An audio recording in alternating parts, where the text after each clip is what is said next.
Hello everyone, hope you all are well. Column of QA is back with another video session. Today's topic is judicial activism in times of COVID-19. In these unprecedented times of pandemic, there were a lot of actions taken by the government which restricted the fundamental rights and which had set a number of complex questions before us. We saw that how the Indian judiciary is going an extra mile to secure the needs of its citizens. This topic will be discussed at length by Mr. Yogesh Mishra. We are honored to have you here, sir. Just to let our viewers know, Sir had completed his bachelor degree of law from Calcutta University and pursued LLM on constitutional law from National Law University, Orissa. Sir is currently pursuing PhD and is an assistant professor in School of Law, KIT deemed to be university, and has been in this profession for last 3 years. I would like to hand over the platform to Sir. Thank you. Okay, first of all, I would like to thank Column of Curie for giving me this opportunity to speak on a very relevant topic with regard to the present scenario. And I would like to thank everyone who is associated with the page and who is associated with this particular websites and all. So now this particular topic, when we talk about judicial activism, basically what do we mean by judicial activism? First, we need to be clear with regard to that. So if we talk about judicial activism, it is nothing but a approach. It is basically an approach with regard to the exercise of the powers of judicial review. Okay, or when we are talking about, it's a kind of a description of a particular judicial decision. Okay, here now judges generally they consider some of, or more willingly they decide certain constitutional issues which is related to invalidating the legislative acts or even executive actions.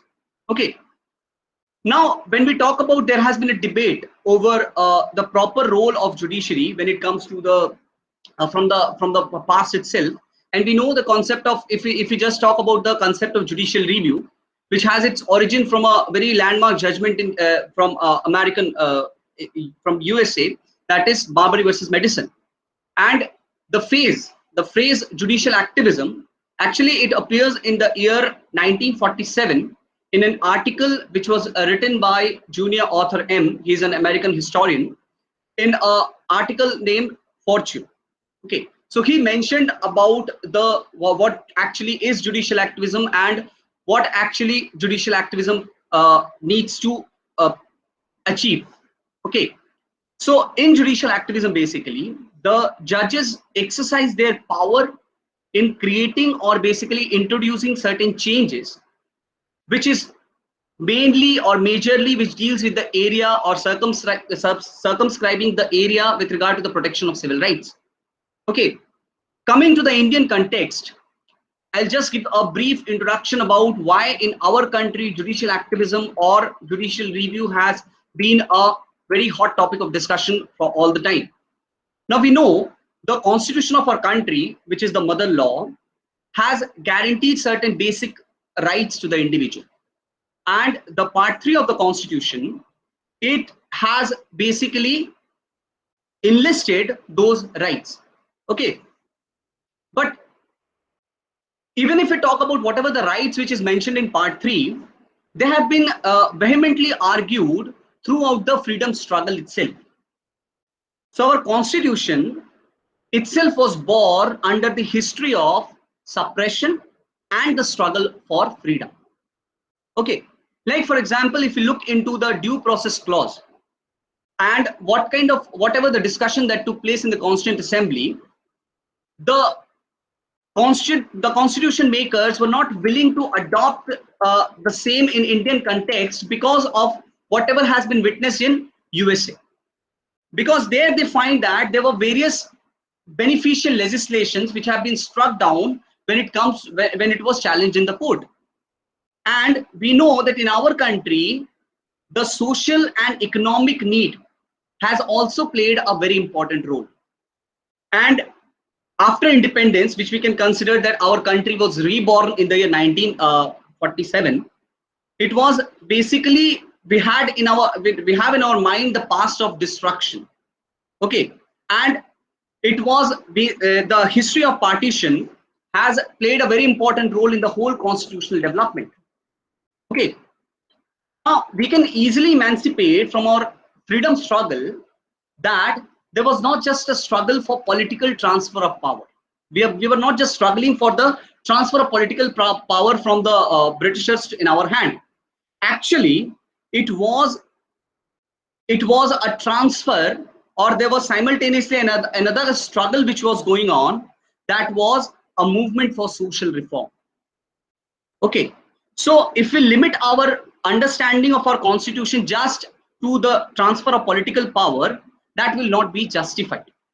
Okay, and because we say that our constitution is the transformative document, we need to transform our Indian society where the rights of every individual, be it even one individual. Recently, Justice Chandrachud has mentioned that even if one individual is being deprived of his basic right, that means the constitution has not been able to serve the basic purpose for which it was enacted. Okay, now Jawaharlal Nehru, while he was addressing the first police cadre of our independent India, he talked about how after independence, the role of the executive has also changed. Because he stated that since it is a democratic regime, okay, because it is democratic regime, so there has to be a shift in the approach of the executive too. Okay, where the dealing with human being should not be one of that only of commanding them, but the approach should be how we can guide them, how we can persuade them, and how we can win over them. Okay, so apart from the fundamental rights, we have adopted the direct principle of state policy, and our constitution has embraced the idea of separation of power in the separation of power in the three organs, that is the legislature, executive, and judiciary. And although there is, of course, instead of a clear-cut demarcation of power, many aspects are guided by the convention itself. Okay, so these important basics of our constitution has been in the discussion in last year from the time when the COVID hit our country and till now, because in this 1.5 year scenario we have been witnessing the individuals are being deprived of their basic rights. Individuals are being deprived of their necessities which should be provided them. The whatever that has been enshrined in the DPSP, like if we talk about the distribution of resources, okay, everything has been managed abruptly. So that is why now the question was how the executive as well as the legislative body has failed. And quoting Nani Palkiwala, he once said that so long as the constitution endures, these courts must exist.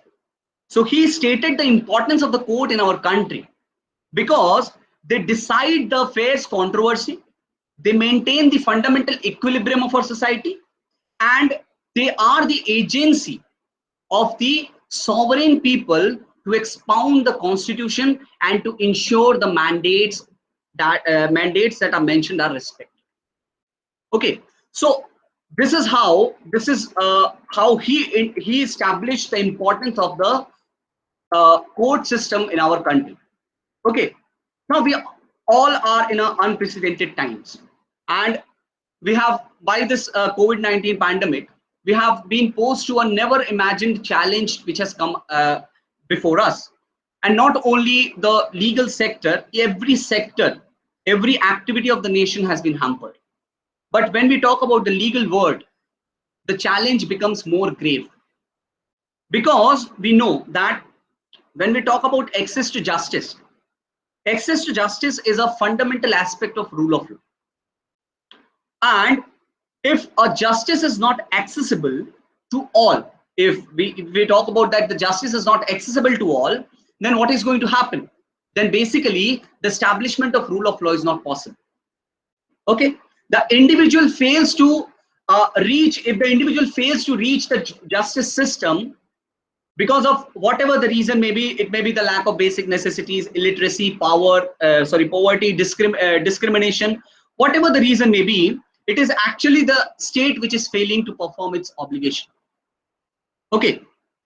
Now, if you go back to the judgment of Anita Kushwaha versus Pushap Sudan in 2016 itself, where the court has stated or has emphasized on access to justice, which is one of the facet of right to life that is mentioned under Article 21.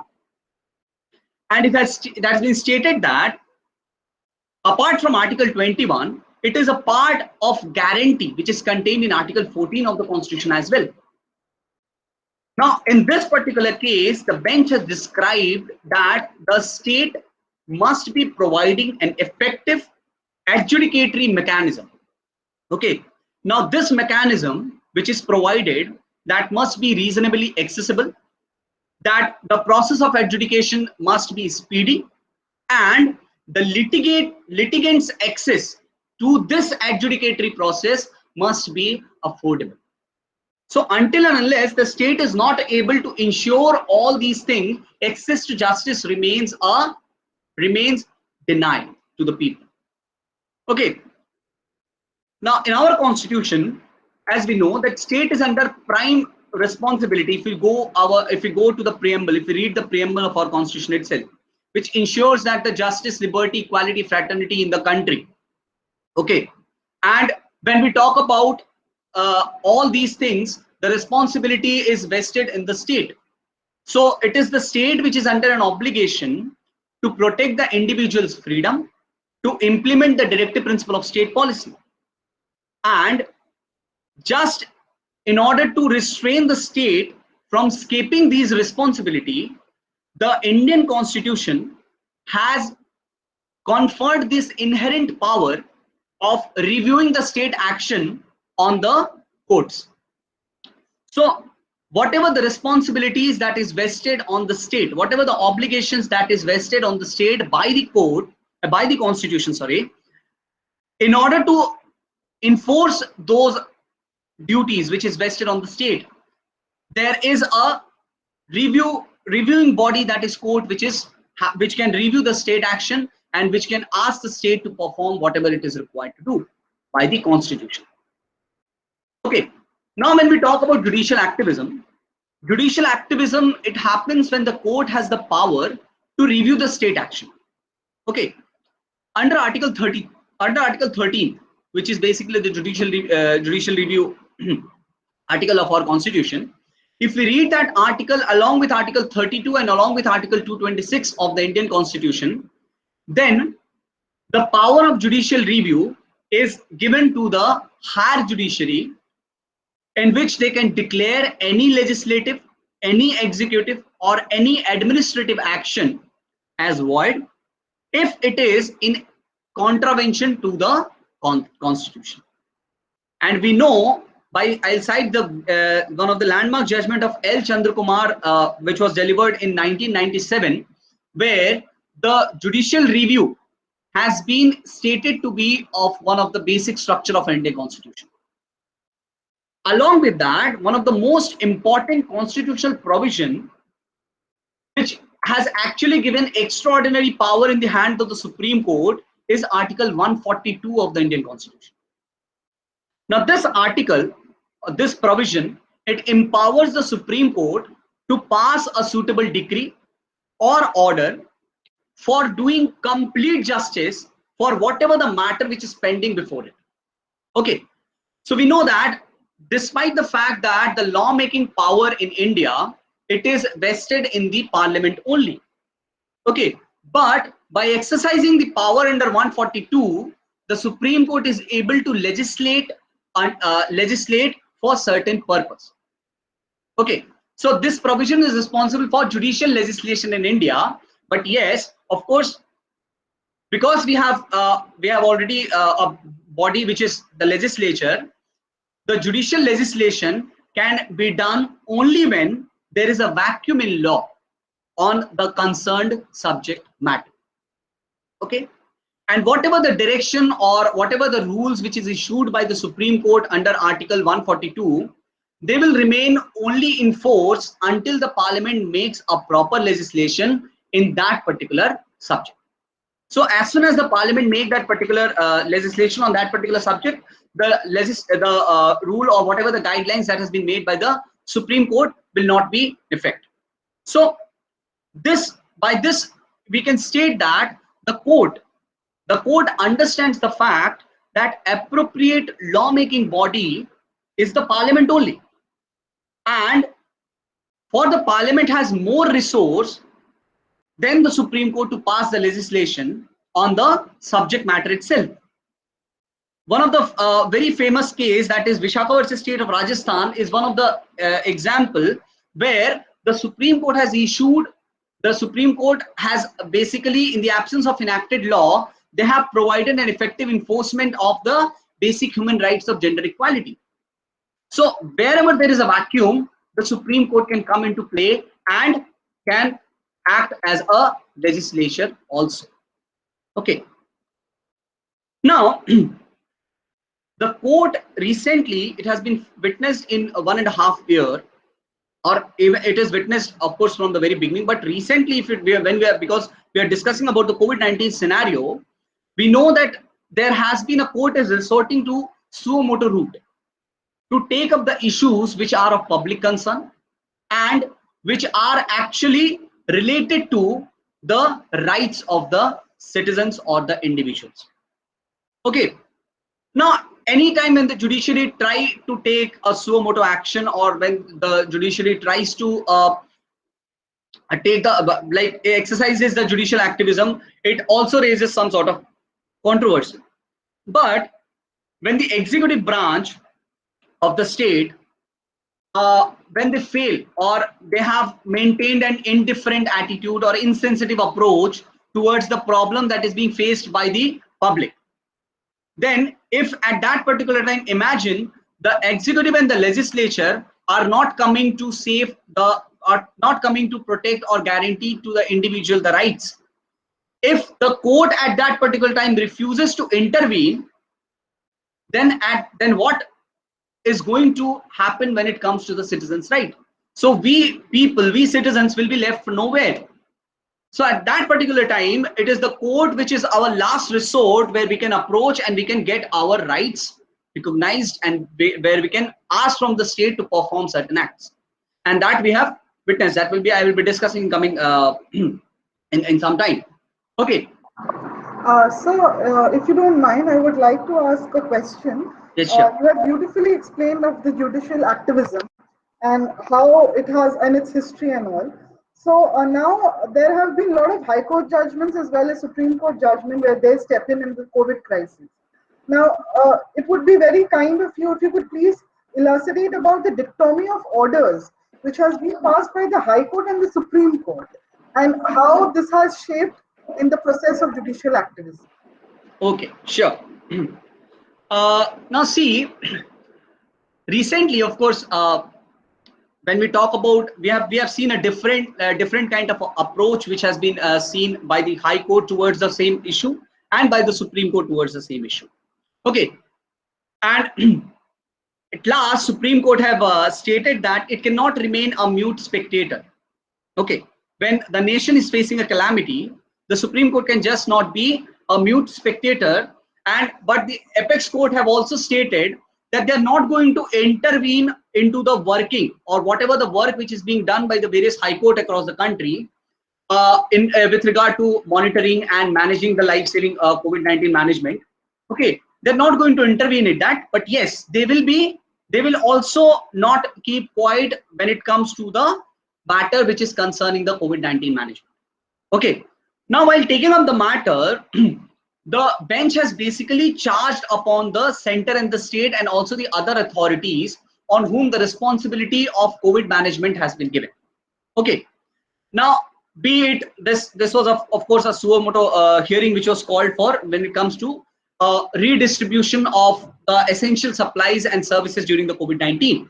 Okay, now here the court stated that the role of Supreme Court is basically complementary in nature, and the court is going to examine issues where they are going to travel, where they are, of course, they are going to travel beyond the boundaries of the state, which is having a national repercussions. Okay. The high courts, basically we can say the high courts are best suited to make an assessment of ground realities in each state, and they have been able to find flexible solutions when it comes to the problem faced by the citizens. Okay, so there the court stated that we are not going to interfere in that particular matter. But again, if I will just quote you a judgment of Allahabad High Court, where Allahabad High Court has stated that in the state of UP, there are 5 cities where the lockdown, there should be complete lockdown which should be brought just to manage the COVID situation, or to stop the spread of this COVID-19. As soon as the order is passed by the Allahabad High Court, the UP government went to the Supreme Court, and Supreme Court stated that, or basically the Supreme Court reversed the order of the Allahabad High Court. They stated that there is no requirement of the lockdown which is there. And at that particular time, the executive stated that we have been taking up the measures, like we have restricted the public gatherings, we have restricted the weddings and all. Everything is being done as per the guidelines. But see, why the same executive has taken up the same instance when it appeared before the High Court, and when the same matter went to the Supreme Court, the order was totally different. Now, this is not the only instance where this has been seen. Even if we look into the 23rd April 2021, the order of the Supreme Court, where India's Solicitor General, Tushar Mehta, he was representing the central government. He asked the Supreme Court to defer this suo motu hearing on oxygen shortage. Okay, and the former Chief Justice Justice Sarad Bobde and the panel which was stated, they immediately deferred the matter for 4 days. And during that hearing, the Solicitor General, he emphasized that how it was Chief Justice Bobde's last working day, and he deserved a decent farewell. So this was mentioned by him twice in the hearing. And at that particular time, the Supreme Court has stated that yes, the matter can be deferred for 4 more days. Where at that particular time, this is April 23rd, when the country was going through a demand of oxygen. There was an urgent need of oxygen. People were dying.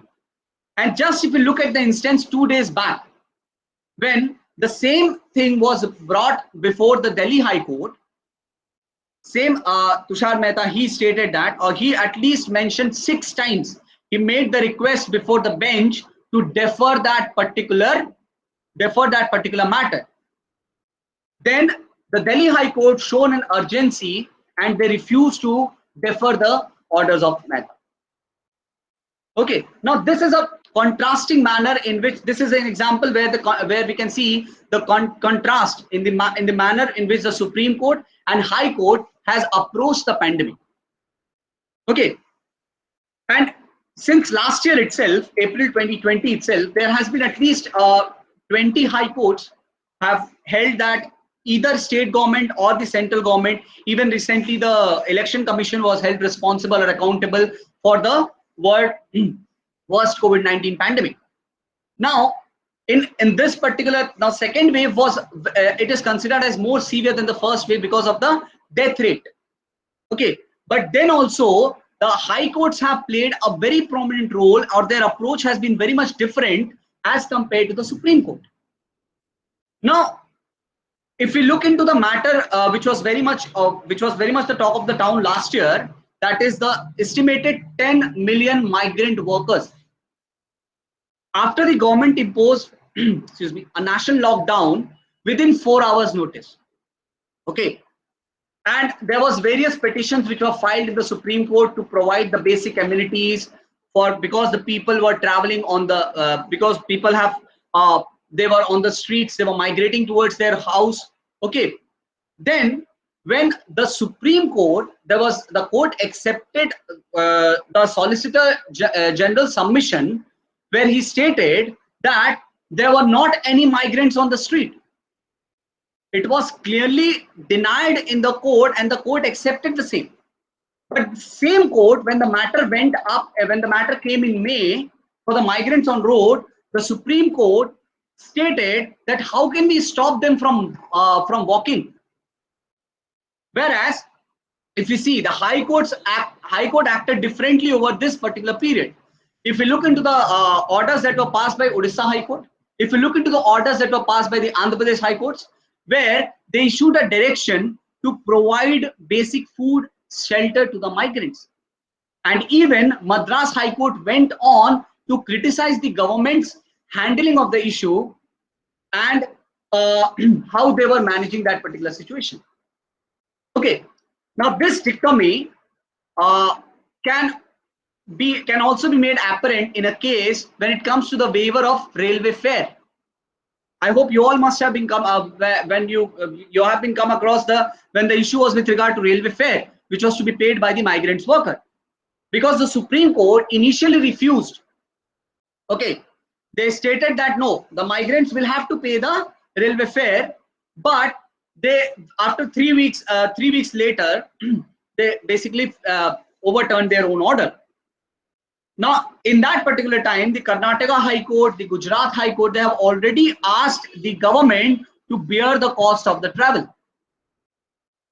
Okay, so the Supreme Court has basically there have been like when it comes to religious mass gathering itself. Okay, like the Gujarat High Court, they have banned Jagannath Rath Yatra. Okay, the Allahabad High Court have stopped Muharram proceedings. The Uttarakhand High Court in recently 2021, they expressed the concern about the Kumbh Mela, but there was no notice which was given. Supreme Court in 2020, they considered a ban on Rath Yatra in Orissa, but later on they allowed it with modification. And when a petition was filed in the Supreme Court in 16th April with regard to the Kumbh Mela, then the case does not appear to have been heard by the Supreme Court. So see, this is the change in approach which has been shown by the court, where we have been witnessing that high courts have been able to witness. High court have played a very important role in managing the present current situation, where they have looked into the seriousness of an offense. Okay, and even if we go beyond this, like see, as I told you that there were suo motu cases which are being taken by the high courts itself, and there have been matters which has came before the court.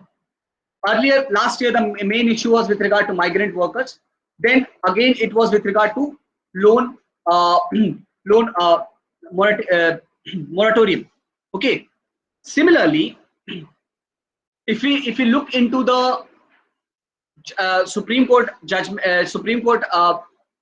in the last year 2020, where they stated that where they have stated that union government and the state government, they have been dealing with they have been proved to be inadequate, and there is a lack of approach when they are dealing with the migrants workers. Okay, and then the court have basically taken up certain other suo motu applications where the steps were taken in order to protect the fundamental rights of the migrant workers. Okay, again, earlier the Supreme Court adopted the posture of penal interest on the repayments of loan. Later on, the government was forced to waive the interest of after much hesitation. Okay, all these applications, all these things, because this was the time where the people were not only they were financially totally brought down, they were broken, and these loans and all, there were certain reliefs at that particular time. When we're talking about a welfare state, this is the responsibility of the state to come up with the measures. There was a fund which was created in the name of PM Care Fund. Now these funds were created in order to meet the exigencies which was created during this particular time. But it was, again, as you all might be knowing, that the RTI application stated that this is not under a public authority, where where the person who was managing this fund, the Prime Minister was one of the member. So although the court have taken up the suo motu cognizance when it comes to the alarming situation, where in this particular year we have seen that the healthcare infrastructure, which should have been developed in 1 year time, because after June and July, as the lockdown eases and the economy were slowly and steadily were back on track, it was the responsibility of the government to take on the healthcare measures, because it was witnessed in the foreign countries that there is a chance of a second wave, but the central and the state government, they totally failed to take on their job, and that is where the judicial activism comes in, be it with the talk of be it with regard to the oxygen shortage. Okay, and whatever the issues that have been there have been affairs of the public health care all across the nations, and the various high courts, including the High Court of Gujarat, Jharkhand, Sikkim, Karnataka, whatever it is, they have passed directions for the proper management and availability of oxygen. Okay, even if you will, you might be knowing that Delhi High Court on this particular May 1st, in this particular year itself, it has directed the union government to ensure that the national capital received its allocated share of oxygen. But the direction which was given to the union government by the High Court was not complied by the union government. And then on May 4th, the Delhi High Court issued another show cause notice against the union government for defaulting on the direction of the court, because they have not, the allocation of oxygen in Delhi was not basically provided to them as per the share which were assigned to them. So there it is stated that by these examples we can see that how the courts have come up with a balance in balancing the rights of the individual, and how they have come up in order to meet the demand what is required at that particular society. Even yesterday there was a meeting of 44th meeting of GST Council. It was stated, or it has been witnessed, that the ambulances, the medicines, the charges which was there, they were very huge. Okay, the amount was very big. Now after the court's order, the government has basically brought down the tax rate. If you talk about the medicines which are used for the treatment of black fungus, the earlier tax which was charged were 5%, now they have been brought back to 0. Okay, and remdesivir, which is a very important drug with regard to this, and all other drugs which are recommended by the Ministry of Health and Family Welfare, they have, which is very much useful for COVID-19 treatment, they have also slashed down. They have been also slashed down to the 5%, 12 to 5% rate. So these are the examples where we can see that how the High Court and the Supreme Court, there is a conflicting situation, of course, which we have witnessed, as I quoted certain instances also. Apart from that, both have taken an active part in preserving or protecting the rights of individual, by where the executive and the legislature have failed to perform their task. So on that note, I would like to ask another question, is Yes. that recently the Supreme Court, for example, I'm just taking an example, Justice Chandrachud said that, the vaccination policy is very arbitrary, it is not right. And subsequently, the PM, the Prime Minister addressed the nation, and they said that from 21st June, they'll allow a lot more of vaccination, they'll include much more groups. But at the same time, there have been few medical experts who are saying that since we have a shortage, since the government did not give the procurement order on time, there is already a shortage, and people who are on priority, they are not getting the vaccination, and that is why they should not be included. But on the same hand, PMOs, the central government is saying and claiming that we have been pressurized by so many authorities, and that is why we have stretched this policy. Now, in all this light, I would like to know your opinion. as to how far in this COVID crisis is Supreme Court and the High Court is allowed to step into the shoes of executive when the executive itself is trying, but since it has failed, its incompetency is shown prima facie.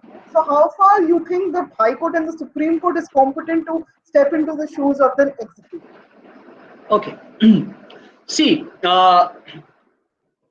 first of all, we know that in majority of the country, like if we take the instance of USA itself, after the COVID-19, they have declared emergency there.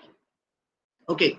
But in our country, the government has refrained from using its emergency power because there is nothing which is clearly stated in our constitution as medical emergency. Okay. Then what we did, we have basically instead adopted the legislative models where we relied on the various enactments to manage the pandemic situation.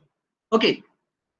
If we talk about the central government, there was on what basis the government has been given much of the power, because when the lockdown orders were passed, there were various questions on the constitutionality of the lockdown orders itself. So if we talk about the Disaster Management Act of 2005, the state government has invoked the Epidemic Act of 1897. Okay. And district magistrates, commissioner of police, they have utilized section 144 of CRPC. Okay.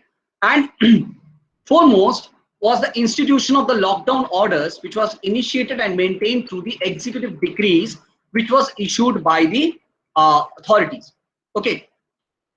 Now, in this situation where we are seeing that all the powers were being taken up by the executive, all the powers being taken up by the executive, because all these legislature has enabled the executive to take much of the powers in their hand, and where they have actually where they have stated that the executive can take measures to meet the emergency situation.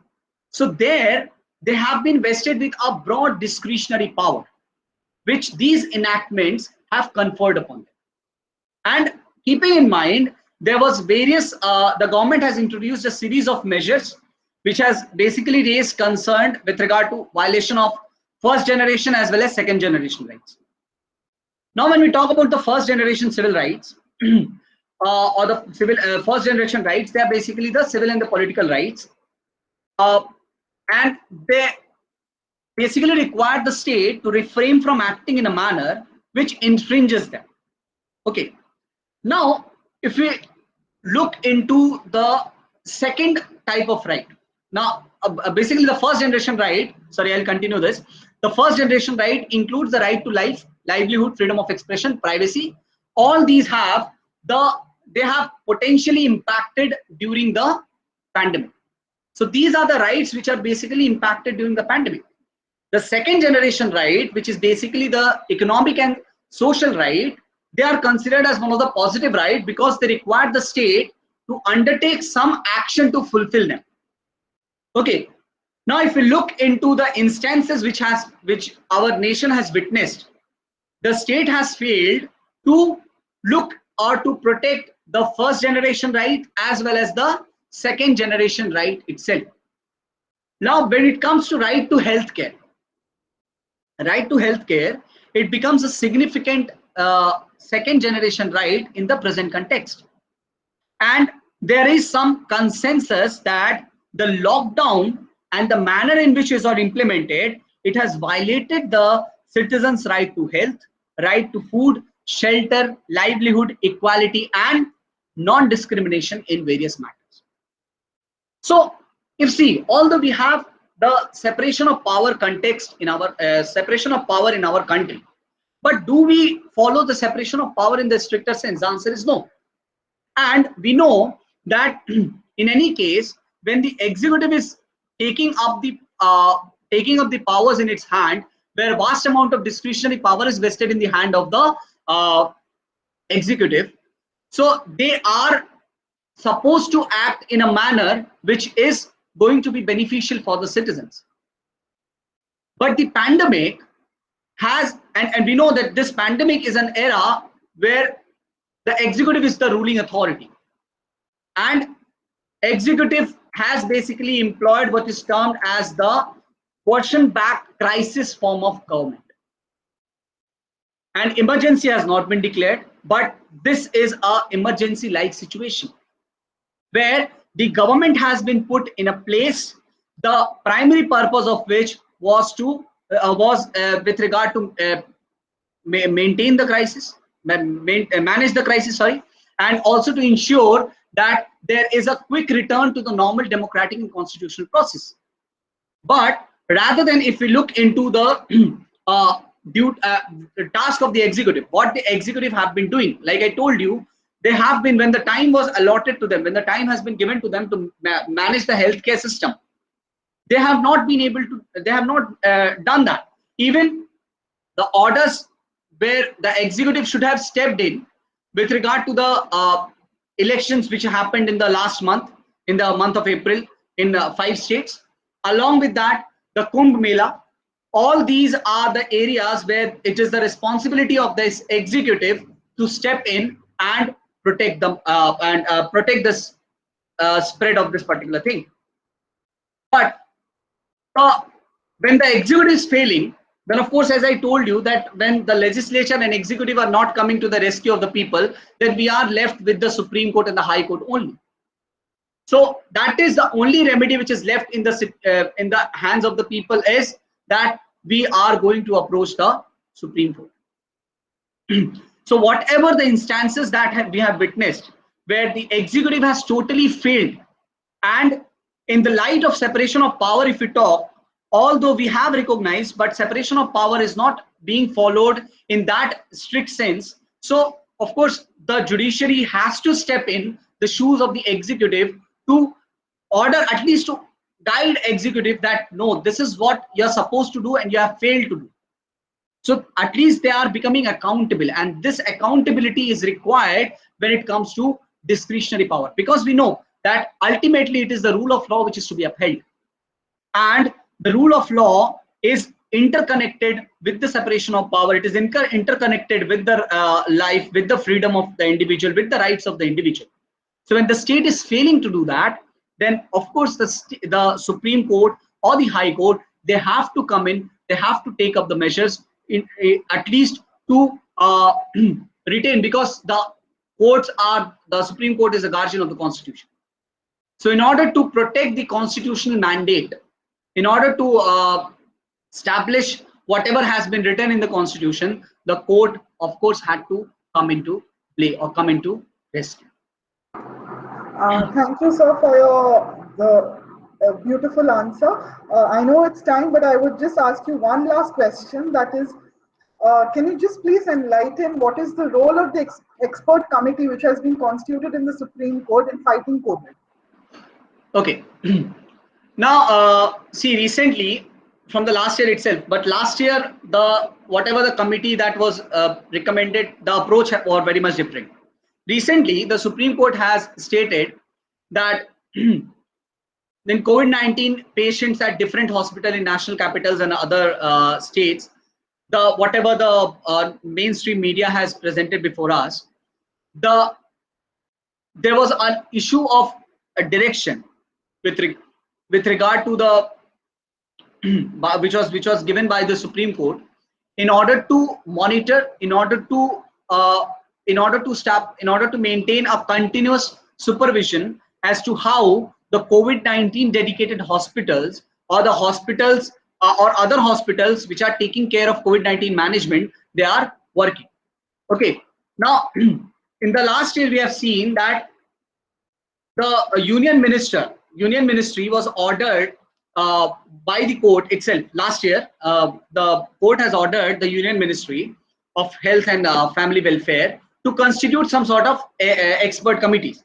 Now, these expert committee, according to court, they are going to inspect, supervise, and issue necessary directions to all the government hospitals, all the COVID hospitals, and all the other hospitals which are taking care of the COVID patients. Now, the court also went on to state that this committee is going to ensure that one visit to each hospital every week. So whoever be the member of these particular committee, there has to be committee at various levels, and the continuous monitoring should be there. Okay. In addition to normal inspection, the team is going to conduct a surprise visit in order to assess the preparedness.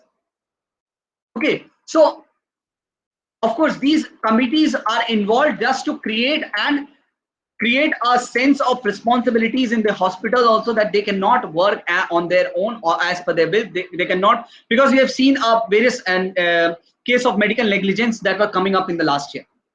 Okay, the lack of amenities and basic beds and all, they were not available. Oxygens were not available. So all these were to be taken up by the expert committees. The bench has also ordered the state government that they are also going to constitute the experts of doctor and other experts to inspect the government hospitals and other hospitals in the COVID of whatever the hospitals that are dealing with the COVID cases. Okay. Now these committees, they have been given the power that they can issue directions for the improvement of the concerned hospital, and they are going to submit the report to the government also. Okay. The court has also stated that there has to be an installation of CCTV cameras in all the hospitals where the COVID, which are actually COVID dedicated. This will actually facilitate the management of such patients and the screening of footage by the designated authorities who are going to take up the measure, that they are under the constant supervision. Along with that, the court has directed the Supreme Court that it may issue directions to all the state union territories and basically the policies which are there, that all the things that shall be uniformly discharged. Okay, uniformly discharged. This year, the Supreme Court has set up a national task force, that is NTF. Now, this force was created to streamline the oxygen allocation across the country, because we have seen that it was an allegation on the center by the various state governments that they're not getting the allocated share of the oxygen. The state is being partial when it the state is showing some sort of favoritism when it is supplying in basic amenities for the COVID management itself. So in order to curb this, a move that comes in between the second wave of the coronavirus disease, that has basically, now this particular thing has stressed the health sector, and the medical oxygen the demand was soaring high. The several states, including Delhi, they have complained that there is a shortage of oxygen, and that is why there is a death rate is increasing. So in order to ensure that the allocation and distribution of the oxygen takes place in an equitable manner, in a rational basis, the Supreme Court find it necessary to constitute a national task force of experts, which will constitute a 12-member, and which is going to review and suggest the measures that are going to ensure the availability of essential drugs and medicines, and also help the state in adopting remedial measures to ensure the preparedness of the future emergency that might arise. They are also going to facilitate and provide the responses for the purpose COVID-19, any kind of queries, and they are also going to take up the opinion of the scientific and specialized person who are having the knowledge of this particular domain. So now the Supreme Court has basically come up informing the committee who is going to supervise the whole distribution of the logistics, or basically the oxygen, medicine, whatever that is required for the proper management of COVID-19. So all these incidents, whatever we have discussed, has portrayed a clear picture before us that now the role of the court has increased a lot, and that we have been witnessing from the 1980s itself, where the court have been taking up the matters on their own, where the PIL was very much enhanced in our country, and Because of this particular situation where the executive has failed to perform its task, where the state governments and the central governments, they are not able to meet the demands, meets the exigencies, meets the emergency situation, the Supreme Court and the High Courts coming into play and passing passing important orders and keeping an eye on the whole mechanism on which the state functionaries are are running, that is going to benefit or protect the constitution, the whatever has been enshrined in the constitution, the individual rights, and ultimately the whole benefits will be given to the citizens at the end. Thank you. It was indeed a great session, sir. I, on behalf of the entire team of Column of QA, thank you for such enlightening session.